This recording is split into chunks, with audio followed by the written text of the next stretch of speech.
You retired from the OR at age 53. You walked away from the call schedule, the overnight cases, and the pace that was slowly wearing you down. But you didn't fully stop. You kept a toe in the water, picking up 2 PRN shifts a month because you like the work when it's on your own terms. Oh, and by the way, the extra income doesn't hurt. So at age 62, claiming Social Security feels like the obvious next step. After all, you've earned it. You've put in decades of long shifts and hard calls, and the check is sitting there waiting for you. Well, here's the part almost nobody tells you. If you claim early while you're still earning meaningful PRN income, Social Security can claw back part of that check before you even see it. And honestly, that clawback is the smallest of your problems because there's a bigger number sitting underneath it, one that can affect your spouse for the rest of their life, and a third number hiding in your health insurance that most retirement calculators will never mention at all. Because you see, most Social Security advice is built for a simple retiree, someone who works full time, then completely stops, then decides when to claim. But it's really a two-variable decision. When do you claim, and how long do you expect to live? That's the whole model most articles and calculators are built around. But that model wasn't built with you in mind.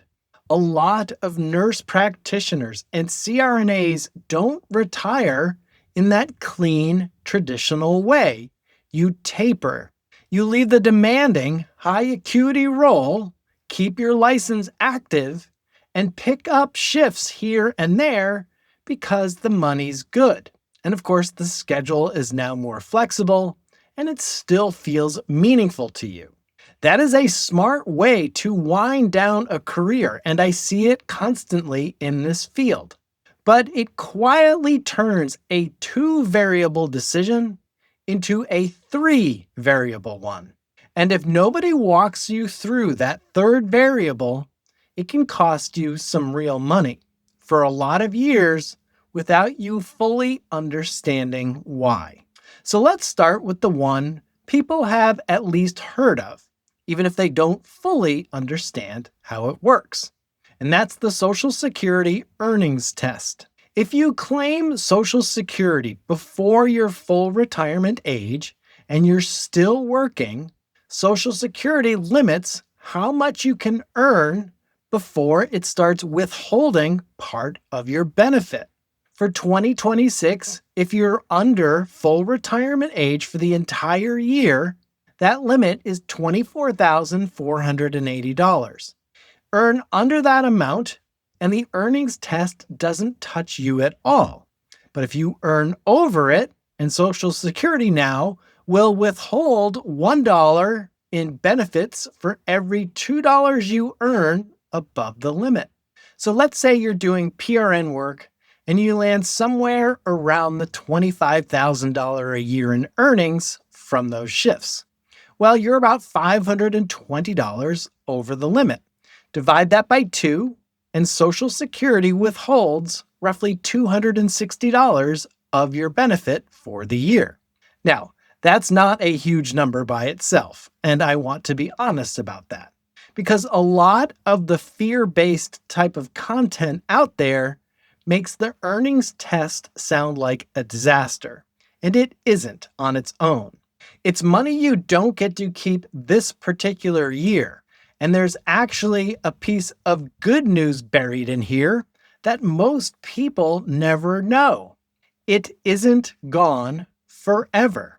You see, when you reach full retirement age, Social Security recalculates your benefit going forward to give you credit for the months it withheld money because of the earnings test. So the earnings test is less of a permanent loss and more like a temporary interest-free deferral.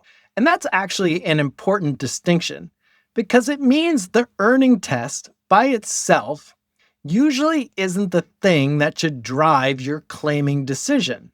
Yes, it's an inconvenience, but it's by no means a catastrophe. The real cost is somewhere else. And it's the piece almost nobody connects back to the earnings test conversation. So here's the part that actually matters: what claiming at 62 does to your benefit permanently, whether or not the earnings test ever touches you in a given year. So if your full retirement age is 67 and you claim at 62, well, your monthly benefit is reduced by roughly 30%. And unlike the earnings test withholding, that reduction is permanent. It doesn't reset when you turn age 67. It doesn't reset when you stop doing PRN work. It is baked into your check for as long as you live.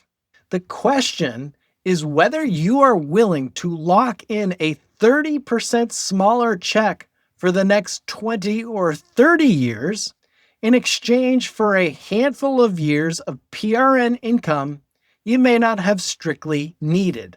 That's the trade-off, and it's worth sitting with before you file anything, not after. And this is where I think the emotional side of the decision matters just as much as the math. A lot of nurse practitioners and CRNAs I talk with tapered down because the pace of work finally caught up with them, not because the money stopped mattering. There can be a quiet pull towards claiming early that has nothing to do with spreadsheets. It's more about permission, a sense that you've earned the right to stop worrying about income at age 62 and just enjoy the slower pace. That instinct is completely understandable, 100%. But managing your own money is emotional, and a decision made from relief in the moment can still carry a real cost to you for decades. So awareness doesn't mean you have to talk yourself out of claiming early. It just means going in with your eyes open instead of discovering the trade-off 5 years later. Now, here's where this gets specific to a lot of the women I work with, because after years of a nurse practitioner or CRNA income, you're often the higher earner in the household, or at least close to it. And when you are the higher earner, your claiming age doesn't just set your own benefit. It quietly sets a floor for your spouse's survivor benefit for the rest of their life after you are gone. Here's how that works, and I'll walk you through the math with some illustrative numbers, so the assumptions are visible rather than hidden. Say your benefit at full retirement age 67 would be $2,700 a month, or $32,400 a year. If you claim at 62, that benefit drops by roughly 30%, down to about $1,890 a month, or $22,680 a year. If you pass away first, your spouse's survivor benefit generally steps up to whatever you were actually receiving at the time, not your full unreduced amount. So if you locked in the reduced benefit at age 62, your spouse also inherits that reduced survivor benefit for as long as they live. And in this example, that's a difference of roughly $9,700 a year every single year for the rest of your spouse's life. So this is an illustrated example built on assumed numbers, not a projection of any individual's actual benefits. But the mechanics are accurate, and the mechanics are what matter here. So sit with that for a second, because I think it's the piece that gets skipped the most. A decision you make at age 62 alone at your kitchen table doesn't just affect your own monthly deposit.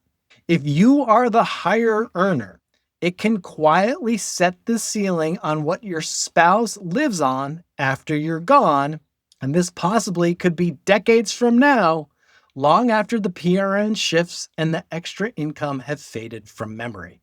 That's not something most people think about when they're filling out the claiming paperwork online in about 20 minutes' time. So it's really about understanding that this isn't just your decision. It is a household decision with a very long tail, and it deserves more than 20 minutes of your time. Is it worth locking in a lower number for both of you for the sake of a few years of PRN income that you didn't strictly need? I, of course, can't answer that for you, and honestly, nobody can answer it in the abstract. It depends on your health, it depends on your family history, and it depends how much you and your spouse are relying on that survivor benefit relative to the other savings that you have, and how you feel about trading a bird in the hand now for a larger, more secure number decades out. But you can't possibly weigh that trade off at all if you don't even know that it exists. And a lot of people file at 62 without ever hearing this part of the conversation. Okay, so now we've got two variables on the table: the earnings test, which turns out to be small and a temporary cost, and then the permanent reduction, which is a large and lasting cost that also sets your spouse's floor. Well, there's a third variable. Let's talk about that one. And this is the one that almost never gets mentioned in the same conversation as Social Security. Because, of course, on paper, they're two completely separate systems run by two different agencies with two different sets of rules. But they are not separate in your actual household finances. So I'm talking about the ACA Marketplace Subsidy Cliff. If you retired from full-time work before Medicare eligibility at age 65, there's obviously a real chance you or your household are buying health insurance through the ACA Marketplace and receiving a premium subsidy to help cover the cost. Now, as you may have heard me talk about a lot, that subsidy is based on your household income relative to the federal poverty level. And for 2026, the enhanced subsidies that had been protecting people from this cliff expired at the end of 2025, which means that the original subsidy cliff at 400% of the federal poverty level is back in place. Now, if you cross that line, even by a single dollar, and the subsidy doesn't just shrink for you gradually, it disappears completely and you are paying full price for coverage, which for a lot of households runs into hundreds of extra dollars a month. So here's why that connects directly back to your Social Security decision. Social Security benefits count toward the income used to calculate that subsidy. Up to 85% of what you receive from Social Security depending on your other income.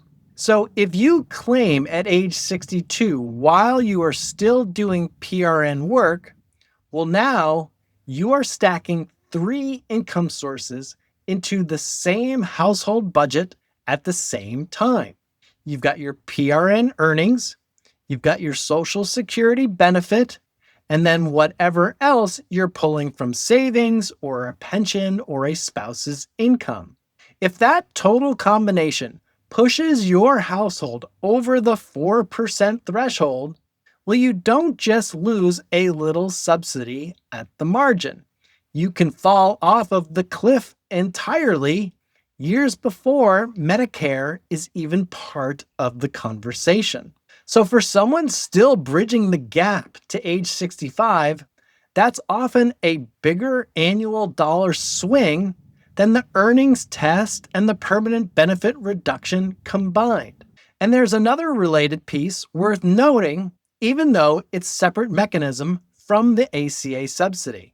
And that is how much of your Social Security benefit is subject to federal income tax in the first place. So this is based on what's called provisional income, roughly your adjusted gross income plus any tax-exempt interest plus 1/2 of your Social Security benefit. For a single filer, provisional income under $25,000 means none of your benefit is taxed.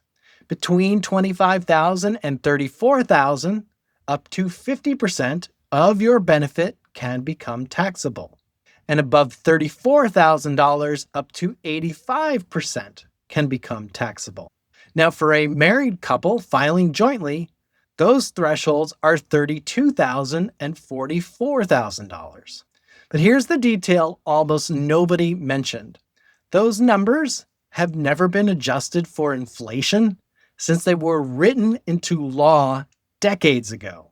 So they catch more and more households every year, simply because incomes obviously have grown while the thresholds haven't moved at all. So if you add PRN income on top of Social Security benefit, and a lot of NPs and CRNAs cross into that 85% tier without ever intending to, and they do so easily. Again, none of this means claiming early is always the wrong move. I want to be really clear about that because it's tempting to hear all of this and then conclude that the answer is simply wait for Social Security as long as possible, always. Well, life is not that linear. We know that. And for some households, claiming early genuinely is the right call. Maybe PRN income is modest and well under the earnings test threshold. Maybe there's no ACA subsidy at stake because Medicare is already in the picture. Or maybe the household has other income that means crossing tax thresholds barely moves the needle at all. In those cases, the traditional two-variable thinking, when to claim and how long you expect to live, might be all you actually need. So here's a quick contrast for you to make that concrete. Picture a different nurse practitioner, also age 62, also recently tapered down to part-time work, but earning closer to $8,000 a year from occasional shifts. So she's well under the earnings test threshold. Now her spouse already has a strong pension and isn't relying on a survivor benefit floor. And maybe he's already on Medicare. So the ACA subsidy cliff simply doesn't apply to their situation.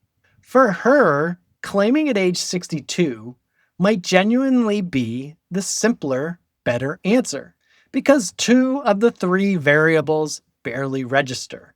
So the point isn't that early claiming is dangerous. The point is that you can't know which situation you're in until you've actually looked at all 3 variables side by side instead of just the one that happens to be top of mind. So to wrap this up, let's put this all together because I think this is really the heart of the episode.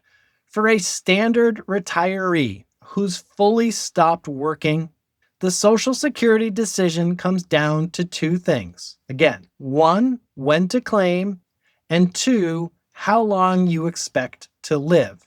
Now, for a nurse practitioner or CRNA who's tapering down but is still picking up shifts, well, now it's 3 things. The earnings test today, which is usually a manageable temporary cost. Then there's the permanent reduction and survivor floor tomorrow, which is often the largest and least visible cost.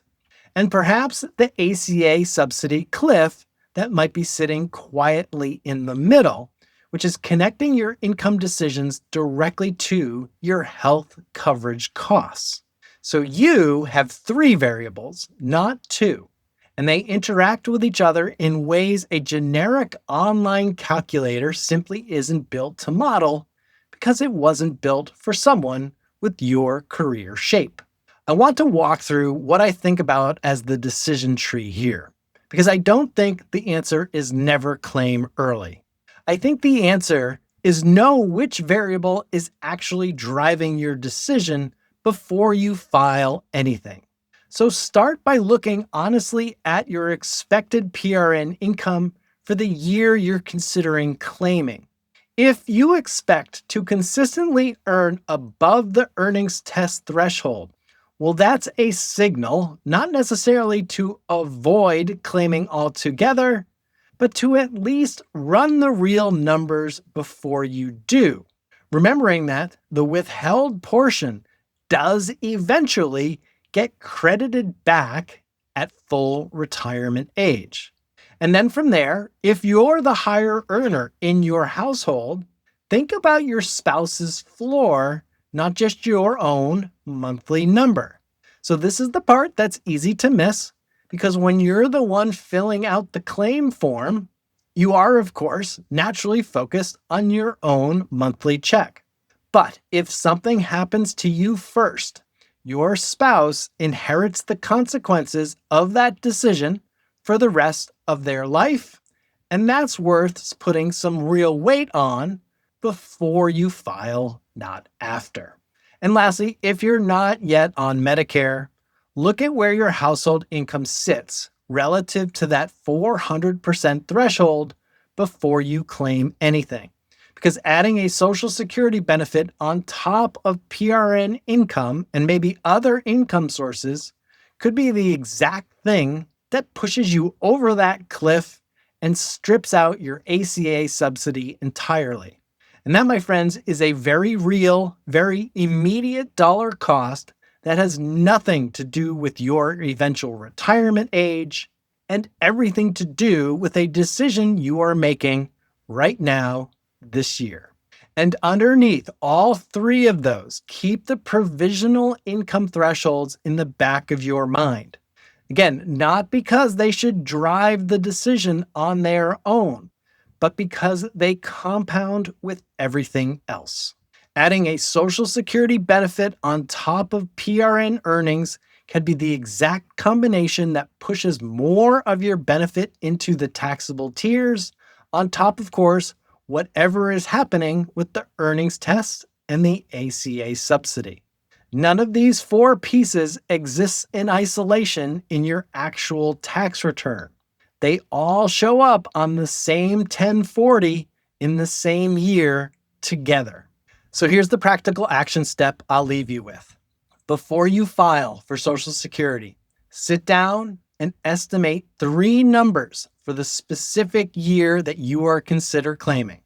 One, your expected PRN or part-time earnings. Two, your household income, including that Social Security benefit for ACA subsidy purposes if you're not yet on Medicare. And three, the dollar difference between your reduced benefit and your full retirement age benefit multiplied out over your expected years in retirement. And of course, if you are the higher earner, over your spouse's expected years as well. Once you have those three numbers sitting in front of you side by side, trust me, the decision usually gets a lot easier and a lot clearer. If that math, which I know sounds overwhelming, feels like more than you want to untangle on your own, that's a completely reasonable place to bring in a financial planner who's willing to actually run the scenario for you side by side rather than just quoting you the general rule of thumb. So a good scenario comparison shows you the break-even age, the spousal survivor impact, and the ACA subsidy exposure together in real dollars, not just in percentages. And that is a very different conversation than the generic should I claim early articles that you will find in a quick Google search, because it's built around your actual numbers instead of an average household that, of course, doesn't look anything like yours. You know what you know, and you know what you don't know. And this is one of those little places where some math up front before you sign anything can save you and your spouse from a decision that's really hard to undo later. Remember, Social Security lets you change your mind once within 12 months of your first payment by withdrawing your application and then repaying the full gross amount you and your family members received on it. But after that 12-month window closes, you are living with the choice that you made. And so that is exactly why it's worth slowing down now while you still have options instead of after the paperwork is final. And that's really the whole point of walking through it this way. It's not about a single right answer for every nurse practitioner or CRNA. It's about seeing all three of the trade-offs clearly together before you make a decision that you can't take back. I'm Brett Fellows with Oak Capital Advisors. We work with CRNAs and nurse practitioners age 45 and older with $750,000 or more saved. If you'd like help modeling when is the best time for you to turn on Social Security, or how to make work optional, or how to invest smarter, and how to pay less in taxes, we'll schedule a conversation through the link in the show notes or directly at connectwithbrett.com. It's a free pre-op assessment, about 30 minutes long, and it starts with your actual numbers. And until the next episode, take care of yourself and take care of your money.